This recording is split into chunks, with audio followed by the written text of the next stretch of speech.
হরে কৃষ্ণ। মাঘ মাসে কৃষ্ণপক্ষী একাদশীর বিশেষ মাহাত্ম্য কি? এর সঙ্গে তিলের কি সম্পর্ক রয়েছে?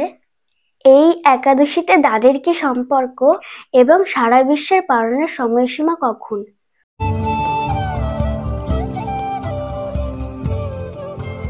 মাঘ মাসে কৃষ্ণপক্ষী একাদশীর মাহাত্ম্য ভবিষ্যতের পুরাণে বর্ণিত আছে।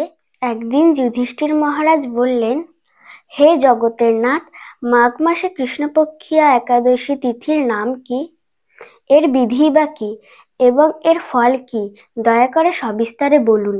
তদুত্তরে ভগবান বললেন, হে রাজন, এই একাদশী তিথি শর্তিলা নামে জগতে বিদিত।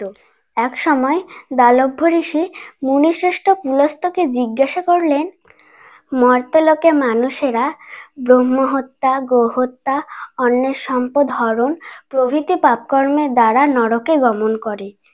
যাতে তারা নরক গতি থেকে উদ্ধার পায়, আমাকে তা যথাযথভাবে উপদেশ করুন।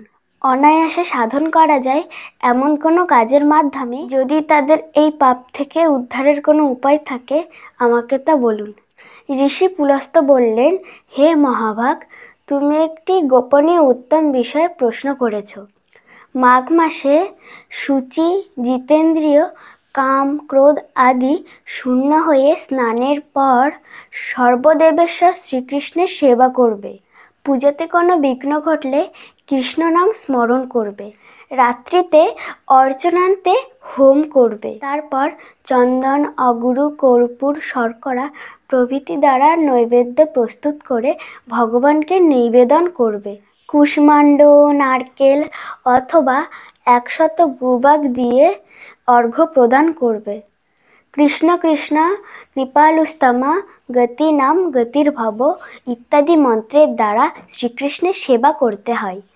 কৃষ্ণ আমার প্রতি প্রীত হন এই বলে যথাশক্তি ব্রাহ্মণকে জলভরা কলস, ছত্র, বস্ত্র, পাদুকা, গাভী ও তিলপাত্র দান করবে। স্নান, দান ইত্যাদি কাজে কালো তিল অত্যন্ত শুভ। হে দ্বিজোত্তম, ওই প্রদত্ত তিল থেকে পুনরায় যে তিল উৎপন্ন হয়, তত বছর ধরে দানকারী স্বর্গলোকে বাস করে। তিল দ্বারা স্নান, তিল শরীরে ধারণ, জলে তিল মিশিয়ে তা দিয়ে তর্পণ, তিল ভোজন ও তিল দান, এই 6 প্রকার বিধানে সমস্ত পাপ বিনষ্ট হয়। তাই এই একাদশীর নাম শর্তিলা একাদশী তিথি। হে যুধিষ্ঠির মহারাজ, একসময় নারদ মুনি এই শর্তিলা একাদশীর ফল ও ইতিহাস জানতে চাইলে যে কাহিনী বলেছিলাম তা তোমার কাছে বর্ণনা করছি। পুরাকালে মর্তলোকে এক ব্রাহ্মণী বাস করত। সে প্রত্যহ ব্রত আচরণ ও দেবপূজা পরায়ণও ছিলেন। উপবাস ক্রমে তার শরীর অত্যন্ত ক্ষীণ হয়ে গিয়েছিল।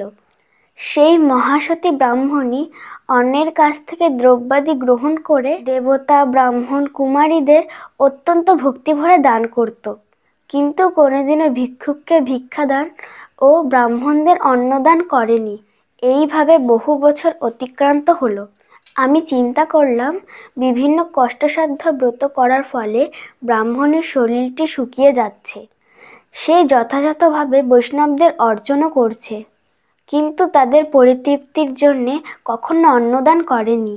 তাই আমি একদিন কাপালিক রূপ ধারণ করে তামার পাত্র হাতে নিয়ে তার কাছে ভিক্ষা প্রার্থনা করলাম। ব্রাহ্মণী বলল, হে ব্রাহ্মণ, তুমি কোথা থেকে এসেছো, কোথায় যাবে, আমাকে তা বলো। আমি বললাম, হে সুন্দরী, আমাকে ভিক্ষা দাও। তখন সে ক্রুদ্ধ হয়ে আমার পাত্রে একটি মাটির ঢেলা নিক্ষেপ করলো। তারপর আমি সেখান থেকে চলে গেলাম।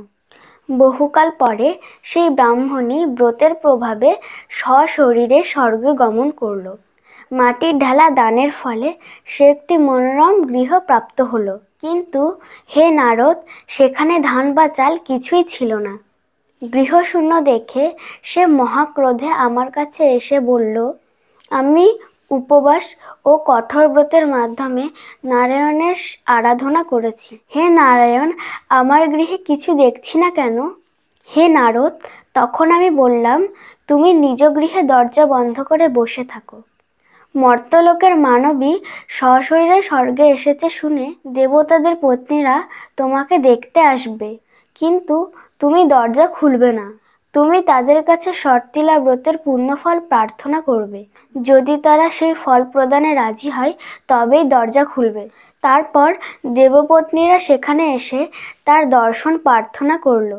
শর্তিলা ব্রতের ফল পেলেই কেবল সেই মানবী দর্শন দেবে জেনে তাদের মধ্যে এক দেবপত্নী তার শর্তিলা ব্রতের ফল প্রদান করল। তখন সেই ব্রাহ্মণী দিব্য কান্তি লাভ করল এবং তখন তার গৃহ ধনধান্যে ভরে গেল। দ্বার উদ্ঘাটন করলে দেবপত্নীরা তার দর্শন করে বিস্মিত হলেন। অতঃপর শ্রীকৃষ্ণ বললেন, হে নারদ, অতিরিক্ত বিষয় বাসনা করা উচিত নয়। নিজ সাধ্যমতো তিল, বস্ত্র ও অন্নদান করবে। শর্তিলা ব্রতের প্রভাবে দারিদ্রতা, শারীরিক কষ্ট, দুর্ভাগ্য প্রভৃতি বিনষ্ট হয়। এই বিধি অনুসারে তিল দান করলে অনায়াসে মানুষ সমস্ত পাপ থেকে মুক্ত হয়।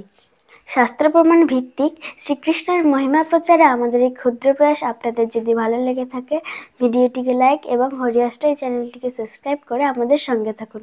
হরে কৃষ্ণ।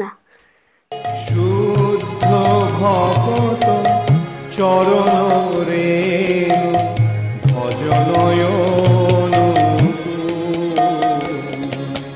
শুদ্ধ ভগত চরণ রেণু ভজনয়ন,